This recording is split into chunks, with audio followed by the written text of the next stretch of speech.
束だよいつかまた同じ笑顔で Halo guys, sebelumnya aku ucapin selamat datang kembali di channel Kotak Anime.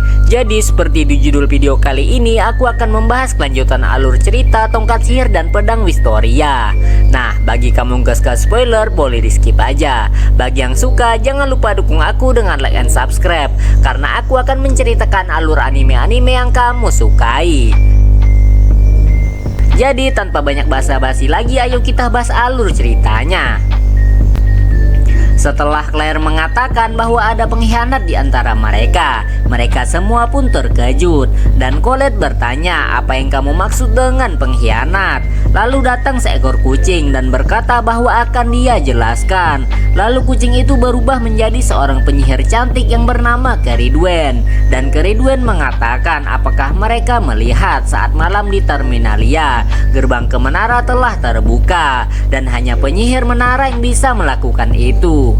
Melihat Keridwen, Rose bertanya, siapa kamu? Keridwen pun dengan tersenyum berkata bahwa dia adalah Kreslus yang anggun dan master yang ramah. Kamu bisa memanggilku Nyonya Keridwen. Melihat itu, Julius pun sedikit jutek dan berpikir bahwa penyihir itu lagi. Lalu Julius bertanya apakah Keridwen bisa memberikan mereka sedikit informasi. Keridwen pun menjelaskan bahwa seperti yang mereka lihat sebelumnya, gerbang menuju ke menara hanya bisa dibuka oleh penyihir hebat yang terdaftar di menara. Pada saat itu gerbangnya tidak rusak dan dibuka secara normal. Tentu saja itu tidak bisa dilakukan kecuali ia adalah penyihir menara. Lalu jika Dino Boros yang membawa pembunuh penyihir berhasil masuk ke dalam menara, maka situasinya akan menjadi lebih buruk. Apalagi dengan penyerangan Defender yang membuat nyawa Magia Pander dalam bahaya. Pada hari itu Rigarden benar-benar hampir hancur. Lalu Keridwen menyimpulkan bahwa itu semua bukanlah kebetulan, tetapi ada seseorang yang merencanakan untuk membawa Rigarden ke ujung kehancuran. Mendengar itu mereka semua terkejut. Lalu Keridwen berkata dan berterima kasih kepada Will. Berkat bantuan Will, penyerangannya bisa dihentikan dan situasi terburuk bisa dihentikan. Tetapi masalah tetap berlanjut karena gerbangnya dibuka dari dalam menara. Jadi mereka harus mencari siapa yang melakukannya. Lalu Claire pun berkata bahwa tugas yang dia berikan kepada mereka ialah mereka harus mengidentifikasi apapun dan siapapun yang mencurigakan di dalam faksi mereka masing-masing. Lalu Emma dan Mike seperti tidak percaya diri bahwa mereka bisa melakukan tugas sepenting itu karena mereka baru saja lulus dari akademi. Lalu Sion berkata bahwa dia menganggap Claire dan yang lainnya setidaknya punya ide mengenai siapa di antara kita pengkhianat itu. Lalu Keridwen berkata bahwa dia sangat yakin kalau pengkhianat itu adalah bagian dari Tong of Purwin, yaitu Gohtia. Lalu Keridwen menceritakan bahwa 10 tahun lalu dunia hampir dimusnahkan. Saat Magia Pander dibunuh, hari kiamat pun muncul. Organisasi kehancuran yang bernama Gohtia adalah penghasut orang yang membuatnya menjadi hari terburuk. Mereka mencurigai bahwa sisa-sisa dari Gohtia lah yang merencanakan ini di belakang semuanya. Mendengar itu, Will pun teringat bahwa pada saat itu dia dan LP bertemu makhluk sihir yang lari dari perang ke kota dan mereka pun bertarung. Lalu Will mengingat penyihir yang dijumpainya kemarin, yaitu seorang penyihir yang tidak memiliki kepala, dan bertanya-tanya apakah mereka berhubungan dengan Gohtia. Lalu Claire mengatakan jika mereka benar-benar melawan sisa dari Gohtia saat ini, maka mereka harus melakukan penyelidikan dengan sangat hati-hati. Lalu Claire memperjelas sebagai mediator tanpa mengikuti faksi manapun, dia memohon kepada mereka semua untuk kebaikan dunia ini, carilah pengkhianatnya. Singkat cerita, pertemuan itu pun selesai. Lalu Will dan yang lain berjalan di lorong menara sambil mengobrol. Julius mengatakan bahwa ini bukan seperti yang dia pikirkan ketika bergabung dengan faksi. Colette pun mengatakan bahwa dia masih kaget, padahal dia tidak ingin percaya ada pengkhianat berkeliaran di dalam menara. Lalu Wignall mengatakan bahwa dia tidak menyalahkan siapapun di faksinya karena mereka adalah elf yang bermartabat, jadi tidak akan melakukan hal seperti seperti itu. Lalu Sion mengatakan bahwa sebenarnya Wignall hanya tidak bisa melakukan investigasinya saja. Namun Wignall menyanggah dan mengatakan bahwa dia hanya mengatakannya itu hal yang sulit.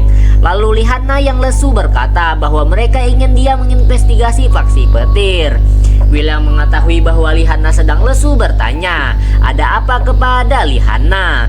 Lihanna pun memperjelas bahwa Will akan tahu sebentar lagi. Lalu dengan jelas Colette mengatakan bahwa hanya mereka yang dipercaya untuk tugas ini.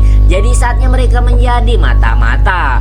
Julius yang mendengar itu pun bergumam tentang sejak kapan Colette menjadi pemimpinnya. Sedangkan Will setuju dengan perkataan Colette dan mengajak untuk melakukan yang terbaik. Singkat cerita, keesokan harinya di menara stratum kedua faksi tanah, Colette yang nampak terkejut terlihat sedang duduk di singgasana. Sedangkan para penyihir tua dari faksi tanah sedang bersukacita karena sangat senang dengan datangnya Colette yang penerus langsung dari keluarga Loar menjadi salah satu bagian dari faksi mereka. Karena penyihir tanah sangat sedikit dan mereka juga kurang sentuhan feminim. Apalagi sudah 20 tahun sejak mereka turun dan tidak ada lagi wanita muda yang bergabung ke faksi mereka. Dan itu membuat mereka sangat senang. Terlebih lagi Colette merupakan keluarga Loar, salah satu keluarga yang mengembangkan magia Pander, membuat aki-aki ini semakin senang. Lalu Organs berkata kepada Rose dan berterima kasih karena sudah membawa Colette ke dalam menara. Rose pun menjelaskan bahwa dia tidak membimbingnya, tetapi Colette masuk ke menara atas kemauannya sendiri. Melihat itu, Colette bertanya kepada Rose tentang apa yang terjadi di sini. Rose pun menjelaskan bahwa mereka hanya berharap banyak dari Colette dan menyebut Colette sebagai yang mulia. Colette pun mulai sadar bahwa lupakan dulu tentang menjadi mata-mata. Malahan dia merasa seperti membuat agama baru yang aneh. Di sisi lain, di stratum ketiga faksi S, para anggota baru dari faksi S sudah datang. Sedangkan Elparia masih bersedih karena Will tidak bergabung dengannya. Sarisa mengatakan agar Elparia menghentikan tangisannya karena Elparia harus menemui anggota baru faksi S sebagai magia Pander. Melihat itu, Julius pun mulai kesal karena ini tidak akan terjadi jika Will bergabung ke faksi S. Lalu Julius berkata bahwa dari yang dia dengar dari Will mengatakan bahwa Elparia sangatlah cantik, jiwanya baik dan hatinya juga sangat bersih. Meski sangat memalukan dengan tidak adanya Will di sini, tetapi Julius juga yakin bahwa Will mau Elparia menjadi lebih mulia dan bermartabat seperti penyihir yang Will tahu. Setelah mengucapkan itu, Julius berharap agar pujiannya itu bisa membuat Elparia tenang. Setelah mendengar itu, Elparia dengan tersenyum mengatakan bahwa dia memberikan selamat kepada mereka yang datang ke faksi S.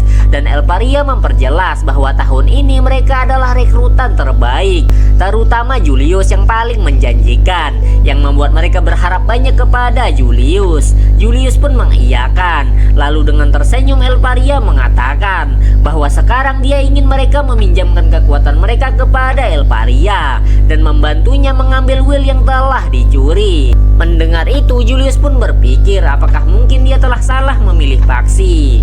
Lalu di sisi lain di stratum ke-6 faksi Elf, para ajudannya Eleanor berkata kepada Wignall karena 6 tahun lalu Wignall meninggalkan desa Elf untuk menghadiri akademi. Tetapi Wignall tidak bisa naik tingkat dan malah tertinggal sebagai seorang elf yang berdiam di ruang kelas, yang membuat Wignall dikucilkan oleh suku elf karena mencemarkan nama baik keluarga Lindor. Mendengar itu, Wignall merasa bahwa omongan itu tidak bisa diterimanya karena dia merasa bahwa ini adalah wawancara di mana dia tidak boleh angkat bicara. Lalu Eleanor melemparkan sebuah kalung ke depan Wignall. Wignall pun bertanya, "Ini apa?" Eleanor mengatakan agar Wignall memakai itu. Wignall pun kebingungan dan bertanya apakah itu sebuah hadiah dan berterima kasih.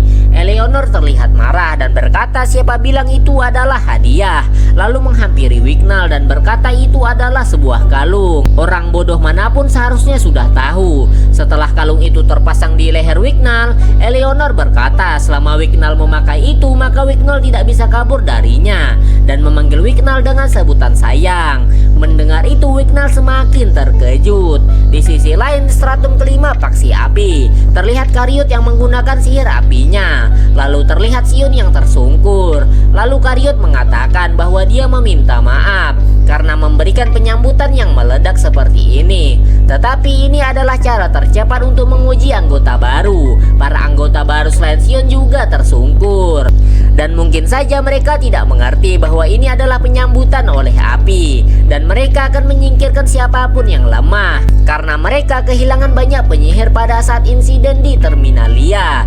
Jadi Karyot berharap bahwa bibit baru di tahun ini bisa menggantikannya, meski Karyot tidak terlalu berharap lebih. Lalu Karyot pun membalikan badannya dan menyuruh Lockwell untuk mengurus mereka. Setelah itu dengan wajah terlihat marah, Sion berkata agar Karyot menunggu dan meminta kepada Karyot agar Karyot melanjutkan penyambutannya, karena Sion harus lebih kuat dari badut itu dan Sion akan melakukan apapun caranya. Mendengar tekad Sion, Karyot pun tersenyum dan berkata mungkin dia berbicara terlalu cepat. Lalu Karyot memperjelas bahwa panen tahun ini mungkin menjadi yang paling berlimpah.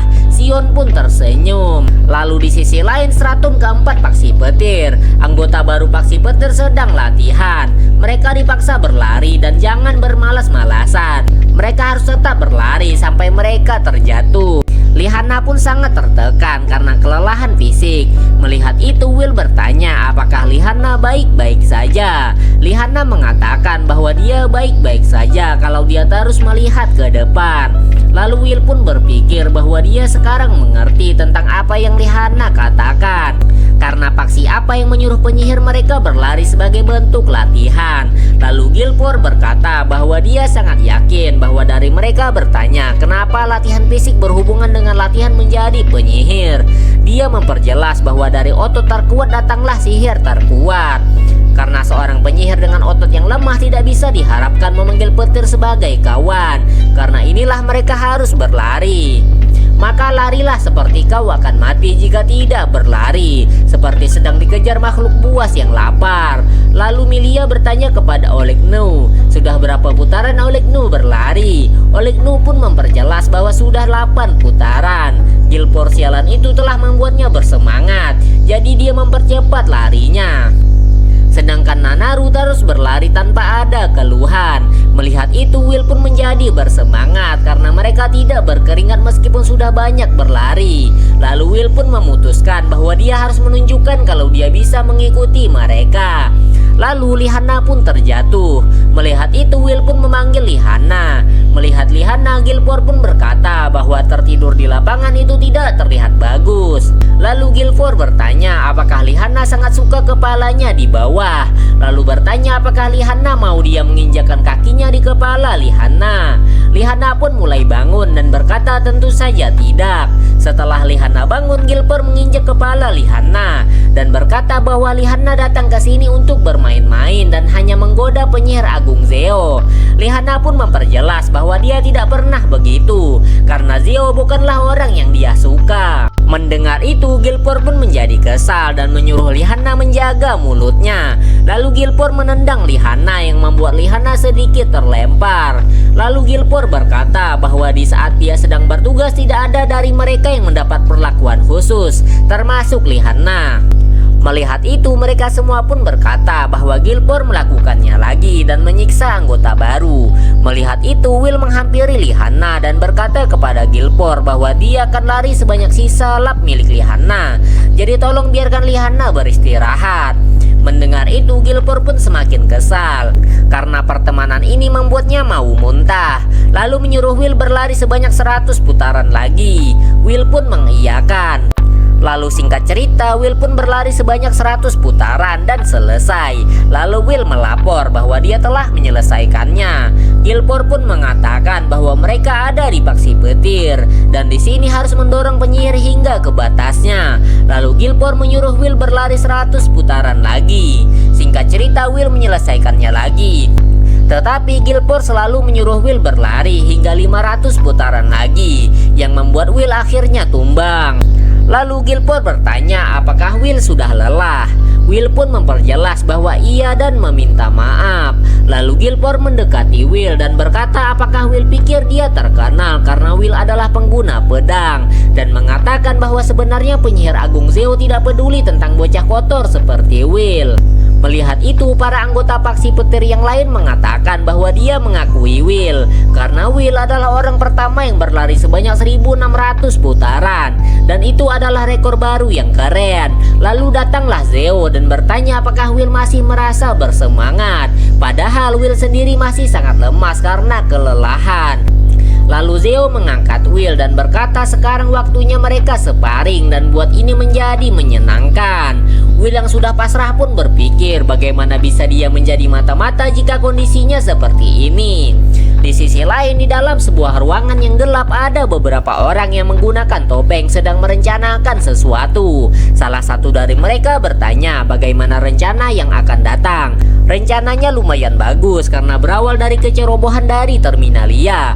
Meski kegagalan mereka berdua membuang waktu mereka. Lalu seorang yang bertopeng yang terlihat pemimpinnya mengatakan untuk membiarkan mereka, karena tujuan mereka hanya satu, yaitu membebaskan langit yang sebenarnya. Karena penyihir memegang kunci ke surga, Baal dan mereka ingin dia mengambilnya. Lalu datanglah seseorang yang tertawa dan berkata sepertinya Shade menyukai itu. Lalu dia memperjelas bahwa dia rasa apa yang Gothia inginkan akan Gothia dapatkan. Lalu memperjelas untuk menyerahkan hal ini kepadanya. Akan dia pastikan tidak akan ada yang tersisa. Terima kasih telah menonton video ini ya. Jangan lupa klik tombol like, comment, and subscribe, and see you the next video. Bye bye.